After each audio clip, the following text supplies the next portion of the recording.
BJP ने 5वीं list अब जारी कर दी है कैंडिडेट्स को लेकर। 111 कैंडिडेट्स ऐसे हैं जिसका नाम अब सामने बीजेपी ने रख दिया है। यूपी में बीजेपी ने 13 उम्मीदवारों का ऐलान किया। मेरठ से अरुण गोविल बीजेपी उम्मीदवार बनाए गए हैं। गाजियाबाद से अतुल गर्ग को बीजेपी ने उम्मीदवार बनाया है। मेनका गांधी फिर सुल्तानपुर से टिकट पर लड़ेंगी, यानी कि वो यहां से चुनाव लड़ेंगी। पीलीभीत से जितिन प्रसाद को बीजेपी ने टिकट दिया है। यहां से वरुण गांधी का टिकट कट गया है। मुरादाबाद से सर्वेश सिंह बीजेपी कैंडिडेट बनाए गए हैं। अलीगढ़ से सतीश गौतम बीजेपी उम्मीदवार बने हैं। हाथरस से अनूप वाल्मीकि को बीजेपी ने टिकट दिया है। बदायूं से यहां पर दिग्विजय सिंह शाक्य बीजेपी कैंडिडेट बने हैं।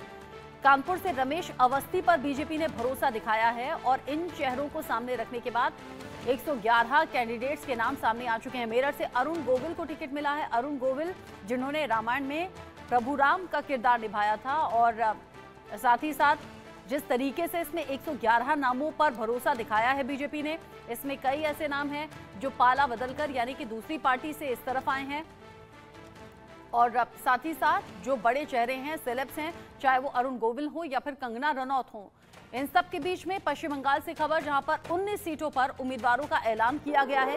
उत्तरी कोलकाता से तापस रॉय को टिकट मिला है। दक्षिण कलकत्ता से यहां पर देवश्री चौधरी बीजेपी कैंडिडेट बनाए गए हैं। दमदम से शीलभद्र दत्ता को टिकट दिया गया है। बैरकपुर से अर्जुन सिंह को टिकट मिला है।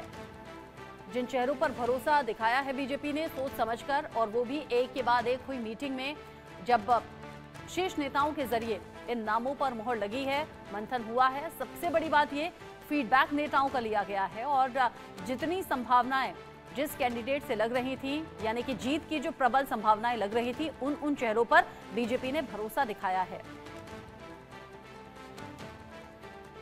बीजेपी की 5वीं लिस्ट जारी हो गई है। संदेश खाली की जो पीड़ित हैं रेखा पात्रा, वो लोकसभा चुनाव लड़ेंगी। ये सबसे बड़ी खबर है बीजेपी के लिहाज से, पश्चिम बंगाल के लिहाज से।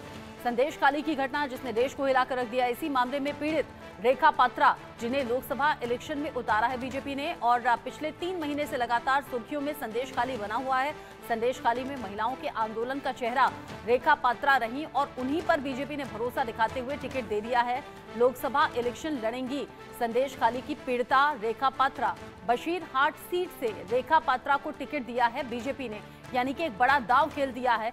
संदेश खाली की घटना को लेकर जब पक्ष विपक्ष आमने सामने रहे, वार पलटवार होते रहे, इन सब के बीच में संदेश खाली घटना को लेकर बीजेपी ने ये बड़ा दांव चला है लोकसभा इलेक्शन को लेकर, जहां पर पीड़िता रेखा पात्रा को टिकट दिया गया है। पिछले 3 महीने से लगातार संदेश खाली का जिक्र होता रहा, अलग अलग घटनाओं को लेकर ममता सरकार से सवाल होता रहा और यहां संदेश खाली की पीड़िता रेखा पात्रा अब लोकसभा इलेक्शन में बीजेपी का बड़ा चेहरा बनकर उतरी हैं।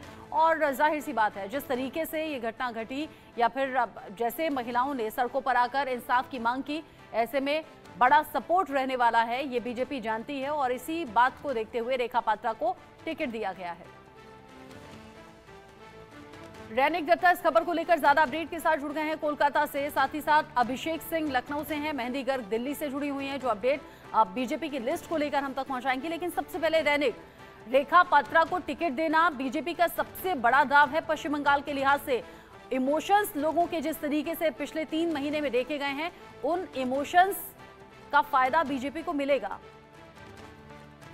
एकदम ही देखिए, पूरा देश भर में संदेश खाली को लेकर चर्चा चल रहा था। प्रधानमंत्री जी का जो 3 सफर था बंगाल में, उस 3 सफर में भी प्रधानमंत्री जी की तरफ से संदेश खाली इशू को बार बार से सामने ले आया गया था।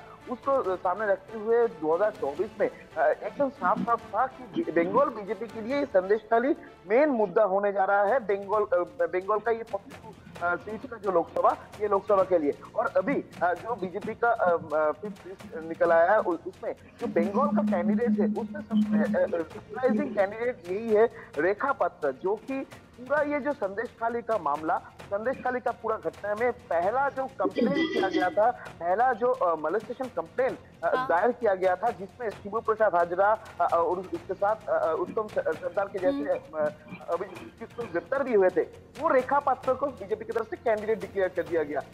यानी साफ बीजेपी, यानी बड़ा सपोर्ट वहां के लोगों का मिलने वाला है, ये बीजेपी जानती है और बहुत सोच समझकर रेखा पात्रा पर दाव आजमाया है बीजेपी ने। अभिषेक भी हमारे साथ है, मेहंदी भी मेरे साथ है। मेहंदी, इन 111 कैंडिडेट्स में बहुत से नाम ऐसे हैं जिन पर बीजेपी ने सोच समझकर, इनफैक्ट सभी पर सोच समझकर भरोसा दिखाया है, लेकिन कुछ नाम ऐसे हैं जिसमें बीजेपी एकदम कंफर्म है, जानती है कि सपोर्ट मिलेगा। कुछ ऐसे सेलेब्स हैं, कुछ ऐसे नेता हैं जो कि दल बदल कर बीजेपी में आए हैं, और कुछ ऐसे जिनका फीडबैक बेहतर मिला है। जी बिल्कुल, देखिए कल जो बीजेपी की मीटिंग हुई है उसमें अब 5वीं लिस्ट हम सबके सामने आ गई है, और कल के बाद कल की लिस्ट में 111 कैंडिडेट के नाम पर बीजेपी ने मुहर लगा दी है। लेकिन बात की जाए अगर उम्मीदवारों की, तो बहुत ही दिलचस्प से नाम इस लिस्ट में से निकल कर आए। सबसे पहले अगर एक्टर्स की बात करें तो कंगना रनौत मंडी हिमाचल प्रदेश से चुनाव लड़ने वाली है, जो कि बहुत ही ज्यादा शॉकिंग था। खैर, इंडिया न्यूज ने पहले ही ये खबर बता दी थी कि सूत्रों के हवाले से पता लग रहा है कि कंगना रनौत को टिकट मिलने वाली है। साथ ही अगर मेरठ से बात की जाए तो अरुण गोविल, जो कि बहुत ही चर्चित एक टीवी शो रहा रामायण, उसमें राम का किरदार निभाने वाले अरुण गोविल को भी मेरठ से टिकट दे दी गई है। तो एक्टर्स और एक्ट्रेसेस पे भी भारतीय जनता पार्टी अपना दांव खेलने के लिए पूरी तरीके से तैयार है। लेकिन अगर बात की जाए टिकट कटने की, तो बड़े चेहरों के, बड़े नामों के टिकट भी काट दिए गए हैं। उसमें गाजियाबाद सीट से जो सिटिंग एमपी थे जनरल वीके सिंह, उनका टिकट काट दिया। उसके बाद वरुण गांधी का जिक्र किया है और यूपी में सोच समझकर टिकटों का बंटवारा हुआ है। मैं अभिषेक का रुख कर लेती हूँ। अभिषेक, वरुण गांधी का टिकट कटना तय लग रहा था, तो टिकट कटा है, जितिन प्रसाद पर भरोसा दिखाया है। बिल्कुल, इंडिया न्यूज ने पहले ही अपने दर्शकों को बताया था कि कैसे सूत्रों के मुताबिक ये जानकारियां मिल रही हैं कि जितिन प्रसाद जो कैबिनेट मंत्री उत्तर प्रदेश सरकार में पीडब्ल्यूडी, उनको टिकट मिल सकता है और अंदरूनी सहमति बन चुकी है।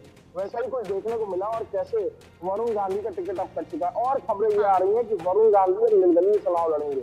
वहीं उनकी माता जी यानी मेनका गांधी का टिकट, यानी कि बेटे पर भरोसा, वरुण गांधी पर भरोसा नहीं दिखाया, लेकिन मेनका गांधी को जरूर टिकट दे दिया है बीजेपी ने, सोच समझकर ये फैसला, क्योंकि वरुण गांधी लगातार बयानबाजी कर रहे थे बीजेपी के खिलाफ। बहुत शुक्रिया आप सभी का, रैनिक, साथी अभिषेक और मेहंदी, आपका इस अपडेट को हमारे दर्शकों तक पहुंचाने के लिए।